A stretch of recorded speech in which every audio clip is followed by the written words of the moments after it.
Imagine if you could know about huge global events like big political moments or science breakthroughs years before they actually happen. Yeah, it sounds like sci-fi, right? But that's exactly what we're diving into today. It's this really fascinating story about long-range predictions. We're focusing on one specific event, an interview, actually, that some forecasts pointed to as the kickoff for what one of our sources calls a sci-fi world. Right, a world with huge changes in science, money, even how we understand, where humans came from. And the basis for this is a pretty unique YouTube transcript. It features two people talking about their, well, very different ways of predicting the future. And how those predictions started lining up with what's happening globally right now. So our goal here is to unpack all that, understand the methods, look at the predictions, and figure out what it all might mean for you. We want to give you a shortcut to grasping what could be unfolding. Okay, so let's jump in. We've got these two forecasting methods. They're different but seem to complement each other. First up is remote viewing. This is where trained people try to perceive things that are far away or hidden. The key thing, though, is the blind protocols. Meaning the viewer has absolutely no idea what they're supposed to be looking at. Exactly. It keeps bias out, ensures the data, the perception is as clean as possible. That's quite something. And that's one method. What's the contrast? The contrast is Clif High's work.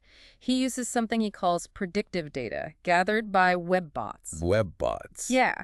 He talks about discovering a kind of collective unconsciousness online. Like, we subconsciously predict the future in how we talk and write online every day. So these bots are just scraping the internet, analyzing language, the lexicon, to spot patterns that point to future events. That's the idea. And it's interesting you mentioned challenges. Like, back in 2009, the data had trouble describing a podcast. Because the word itself wasn't really common yet? Right. The data saw it, described it as an unusual form of a TV show or close to a TV show. It picked up the production, the audio, but couldn't quite label it. It knew what it was, just not the word for it yet. That's a hit in itself, really. It is. And this method, starting way back in late 2009, began flagging a pivotal temporal marker, a key point in time. That signal got stronger through 2010. Okay, so the data's pointing to something big. Yeah. And then it gets more specific. Yes. By 2011-2012, it wasn't just a when, but also a who. The data pointed to an individual who would be emblematic for a big shift. Emblematic how? Described as iconic. The comparison used was that famous photo, the sailor kissing the nurse at the end of World War II. Something visually powerful, remembered for centuries. Wow, that's a high bar. And this iconic figure, this event. It was predicted to happen alongside a major fourth turning in the U.S., You know that theory about cycles of crisis and change? Right, a period of upheaval. Exactly. And the data suggested this US-centric event would actually ripple out and affect the whole planet. It was a massive forecast building up over years. So you've got this prediction building for years, this iconic figure, this global shift. Where did Clif High eventually land on what this specific temporal marker would be? What kicks off the sci-fi world? Well, it wasn't immediate. He didn't identify it right away. It took years, actually. He finally pinpointed Joe Rogan's podcast as this iconic figure. Rogan's podcast. How did he make that connection? It was after what he called a confluence of events all around the sun disease, likely referring to events around COVID in December, which made him go back and look at his old notes. Oh, okay. Then he contacted his headquarters, basically saying, look, if I'm right about this, the big moment, the start of sci-fi world, will be a U.S. president talking about space aliens on Rogan's show. A president talking aliens on Rogan, reaching Right. potentially billions. Gigantic amounts of the planet was the phrase. He saw that as the marker right before secrets revealed about things like reverse engineering came out. And all this happening alongside a fiat currency crisis and the rise of crypto. That is incredibly specific, almost unbelievably so. How did the remote viewing side play into this specific prediction? That's where Dick Allgire comes back in. Clif High's team gave him a target ID, just letters and numbers, A1X4-M5 Y1, completely blind. So Allgire had no clue it was related to Rogan or Trump or aliens. None at all. His remote viewing sessions produced a drawing. A man with hard eyes and a beard wearing a cap. Described him as rugged, gruff, loyal, dependable, facing a big life choice. He didn't know it was Rogan at the time. But the description and drawing matched Rogan. That's remarkable if done blind. What about the content of the interview? One specific output from Allgire's session notes said, Trump interview sitting with Mike's laughter funny, exploring unscripted daring risk undecided. Wow. And then very clearly, the first thing I said they're going to talk about is UFOs. This was months before any public talk of Trump doing such an interview. Okay, and then things started actually happening in the real world that lined up. Exactly. The source material points to what it calls a tremendous temporal marker today. President Trump publicly agreed he'd do a debate hosted by Joe Rogan. Right, I remember that discussion. Now, the speakers in the source, they didn't think a formal debate would happen, but a one-on-one interview, which fits Allgire's initial drawing and description perfectly. And the alien part, did that connect too? It did, uncannily. Around the same time as this Trump-Rogan talk surfaced, scientists publicly announced that life has potentially been discovered on Venus. Seriously? Venus? Yeah. So you had the prediction about UFO aliens being discussed in the interview, and then boom, a major scientific announcement about potential extraterrestrial life happening concurrently. It all seemed to converge. That's quite a coincidence if it is one. What about that detail from the drawing? The studio setup? Ah, yes. Allgire's drawing showed a specific two-shot focus, like how the interview would be framed. And the source says this was presciently accurate, matching Rogan's new studio setup. A setup that wasn't even public when Allgire did the drawing. Apparently not. Which makes it an incredibly specific hit. It really highlights the potential precision they're claiming for these methods. It really does. And you mentioned this Rogan prediction wasn't alone. They claim a history of hitting other major long-term things, like the 2008 crash. Exactly. Looking back, Clif High's data from way back in 2006-2007 was already forecasting a traumatic financial event for October 2008. Specific timing again. Yes. And it predicted this event would impact the world for years and basically cut in half the amount of opportunity for younger generations. Which, arguably, you could say happened after 2008. Did Allgire, the remote viewer, see anything similar? He did. He confirmed doing a remote viewing project back then that showed the stock market just going to hell. He even said he actually moved some of his money based on it. So he acted on his own viewing data. Interesting. Yeah, and it wasn't just financial stuff. There's another prediction about smoky skies. Smoky skies. In September 2019, Dick Allgire got another blind target. It was about the big issues in the coming year.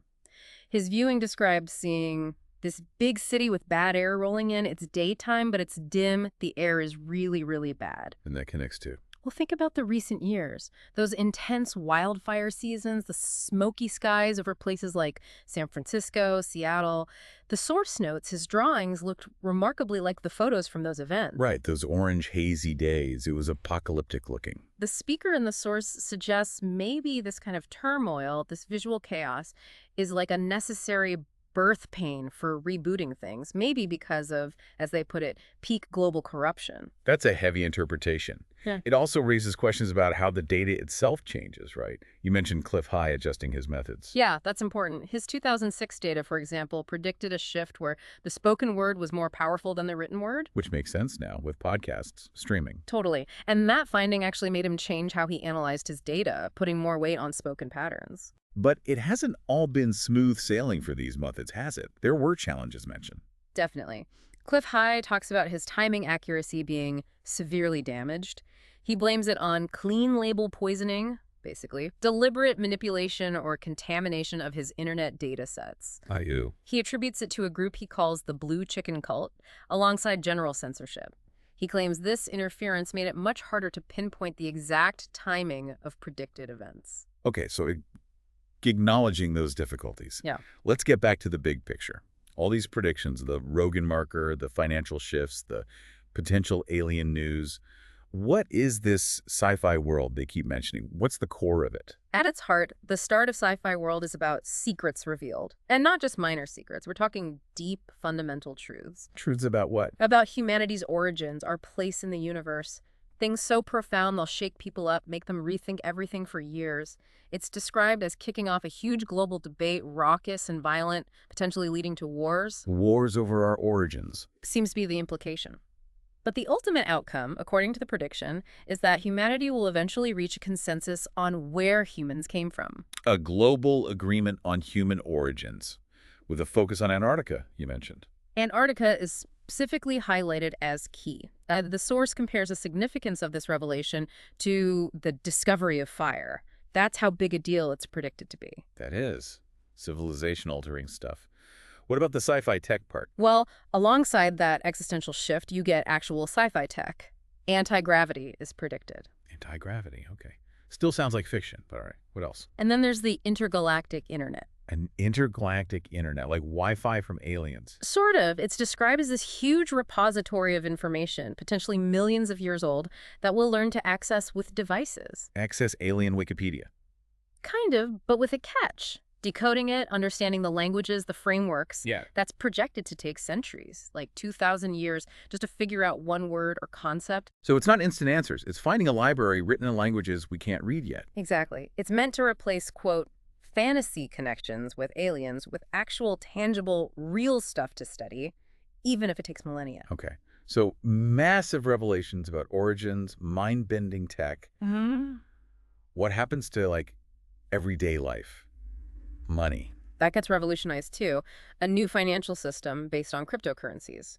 The source even mentions payments in space becoming possible. Payments in space. Right. And didn't Clif High's older data mention Bitcoin specifically? Yes. His data from 2013-2014 forecasted $100,000 Bitcoin parties, usually linked to December timeframes, marking some kind of significant threshold for Bitcoin. $100,000 Bitcoin parties. But that value surge for crypto comes at a cost for traditional money, doesn't it? That's the other side of the coin, yes. The prediction is blunt. The value of your dollar has gone to shit. A collapse of fiat currency purchasing power. Okay, so financial chaos for many. But crypto is presented as the saving grace in that scenario, because your wealth secured by your seed words. Those recovery phrases for crypto wallets. Right. That wealth can be held and moved globally without needing banks or physical cash. It offers security when traditional systems might be failing. That's the idea. A stark potential reality for you, the listener, to think about. And the last piece seems to be science itself. Yeah, there's a predicted fake science collapse, like established scientific paradigms crumbling. And replaced by? A huge science explosion. An innovation boom. Driven by powerful computing and massive collaboration, we'd see new discoveries happening daily. Daily breakthroughs. Leading to just incredible progress, especially in the first, say, 30 or 40 or 50 years of this sci-fi world. It's a picture of incredibly rapid advancement changing everything. So we've just walked through this really extraordinary set of predictions. It's a vision that's apparently been developing for over 10 years. You've got specific events like the Rogan interview acting as markers. Right, markers leading into these huge predicted shifts in science and finance, even in how we see ourselves as human. It all paints a picture of a connected, unfolding narrative. We wanted to give you a deep dive into this information, this glimpse into a possible future that's been mapped out in some ways for a long time. And it leaves you with a really provocative thought, doesn't it? If these key moments, these huge shifts, aren't just random, if they can be predicted, observed, even drawn years ahead of time. What does that really mean about time itself, about consciousness? Yeah, and what does it mean for us, for you listening? Does it suggest we have some capacity, maybe untapped, to perceive what's coming, or at least to prepare ourselves based on these long shadows future events might be casting?